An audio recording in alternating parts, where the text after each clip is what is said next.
मैं आदरणीय वसुंधरा जी आपको बधाई देना चाहूँगा। मैं बरसों बाद आपको इस कुर्सी पर देख रहा हूँ।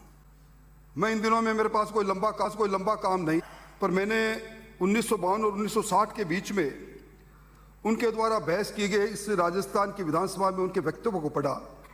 राजस्थान टेनेंसी अधिनियम 1955 पर जो वो बोले वो पढ़ा मैंने, भू राजस्व अधिनियम 1956 पर और राजस्थान पंचायत राज अधिनियम 1957 पर। मैंने उसमें सतीश चंद्र जी को पढ़ा, नाथूराम जी को पढ़ा, मोहनलाल जी सुखाड़िया का भी उसमें देखा। मेरे समझ में नहीं आया अध्यक्ष जी, आज तो हमारे पास गूगल बाबा है, आज हमारे पास सोशल मीडिया है, उस समय किस प्रकार के रेफरेंसेस लाते थे। सही कहा आपने घनश्याम जी, उनकी पूरी बहस में, सिंचाई की बहस में भरतपुर रियासत के समय तत्समय उनके जो नियम और कायदे थे उनकी जिक्र था, और राजस्व भू राजस्व में बीकानेर रियासत का इतना उदाहरण उन्होंने दे रखा था। मैं समझता हूं, मैं यही बात कहकर आगे बढ़ रहा हूं, आज जो नए सदस्य हैं ऐसे पुरोधाओं के जो भाषण, जो वक्तव्य विधानसभा की लाइब्रेरी में उनको पढ़ना चाहिए। और अध्यक्ष महोदय, आपने जो मुझे राजस्थान कोचिंग सेंटर नियंत्रण विनय अधिनियम 225 पर बात करने के लिए कहा है, मैं समझता हूं कि निश्चित तौर पर इस सदन के अंदर ये विधेयक प्रस्तुत हुआ, प्रवर समिति के पास गया और व्यापक विचार विमर्श के पश्चात वापस सदन में आया। आज 2 दशकों से हमारी शिक्षा व्यवस्था में एक आमूलचूल परिवर्तन आया है। एक नया उद्योग, कोचिंग उद्योग के रूप में उसका बाजार इतना बड़ा हो गया। आज राजस्थान के हर बड़े शहर के अंदर ये कोचिंग इंस्टीट्यूट आज काम कर रहे हैं। अभिभावक और विद्यार्थी के मन में एक बात आ गई, और विशेष तौर पर अभिभावक जब अखबार के प्रथम पृष्ठ पर एक विज्ञापन पढ़ता है और उसमें गारंटेड बैच की बात लिखी जाती है, 100% सफलता की बात लिखी जाती है, उसके बूते में फीस देना हो या नहीं हो, वो अपने बच्चों को निश्चित तौर पर उसके कल के भविष्य को देखकर उस कोचिंग सेंटर में प्रवेश दिलाता है।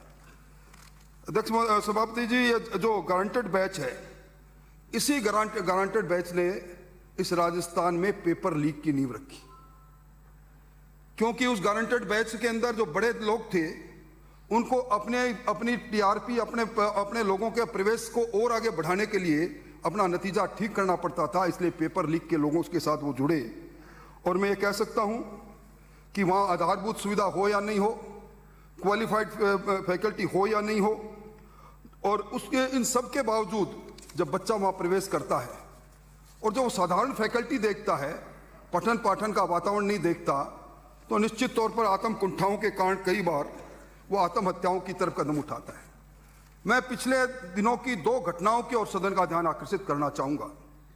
22 जून 2026 को लखनऊ के अंदर एक 3 मंजिला कोचिंग सेंटर में आग लगी।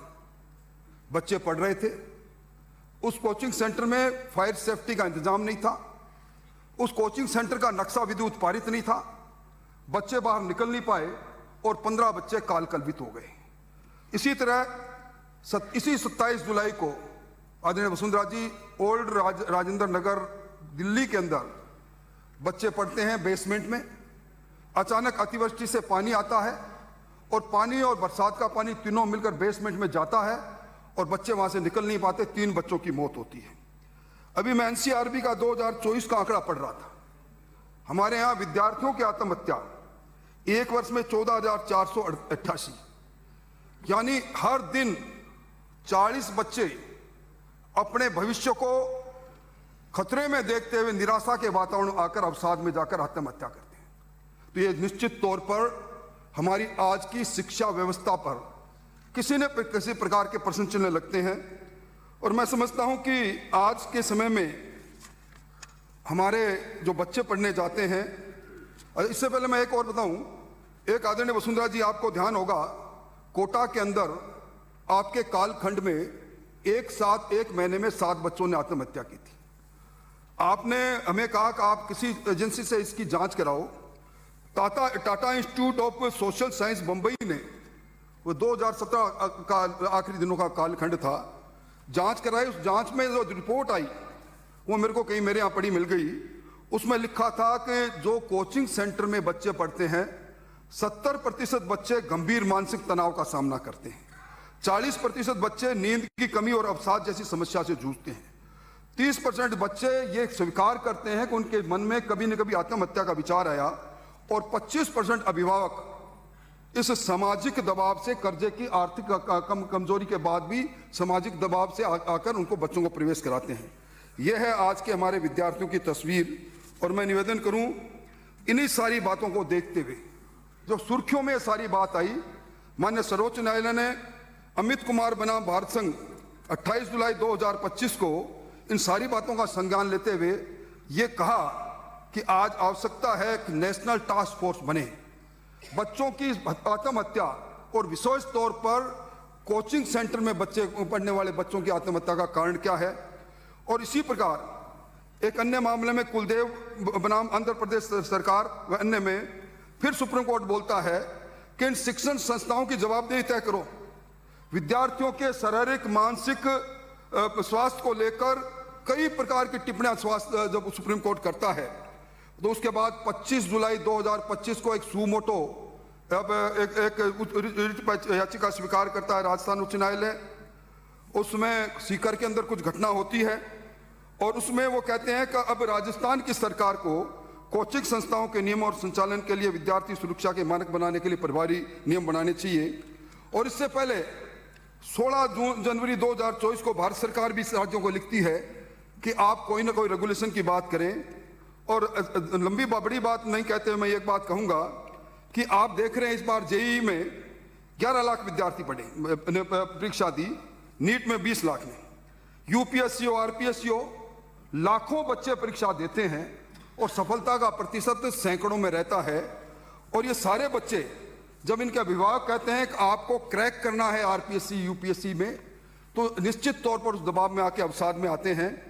और एक अभी बाजार अनुसंधान संस्था है IMARC, उसने 2025 के अंदर जो एक अध्ययन किया था, देश के कोचिंग सेंटर इस वक्त में 58,000 करोड़ का है ये उद्योग है, और 2034 तक बढ़कर ये हो जाएगा 1,70,000। हमारे कोटा सीकर में 5 लाख विद्यार्थी पढ़ते हैं। और मैं समझता हूं कि ये जो पहले पेज का विज्ञापन इन विद्यार्थियों को करता है, इसलिए आज की हालात के अंदर ये राजस्थान कोचिंग सेंटर नियंत्रण विधेयक ये प्रोग्रेसिव है, क्योंकि इसके अंदर जिस प्रकार के प्रावधान रखे गए हैं, हर कोचिंग सेंटर के पंजीकरण से लेकर आधारभूत संरचनाओं से लेकर फैकल्टी से लेकर वो सारे प्रबंध किए गए हैं। और मैं समझता हूँ राजस्थान की विधानसभा ने इसमें बहुत अच्छा काम किया है। और राजस्थान की विधानसभा देश की चौथी विधानसभा है। इससे पहले बिहार में कानून बना, मणिपुर में बना, हरियाणा में बना, और विदेशों में भी जापान, दक्षिण कोरिया और चीन ने भी इन कोचिंग उद्योगों को जो उद्योग का रूप ले चुके हैं, इनको नियंत्रण करने के लिए कानून बनाया। ये प्रोग्रेसिव कानून है। इसमें जिन लोगों की मैंने डिबेट पढ़ी, प्रतिपक्ष के नेता सहित सबके बड़े सकारात्मक विचार मैंने पढ़े थे, इन सबको भी धन्यवाद।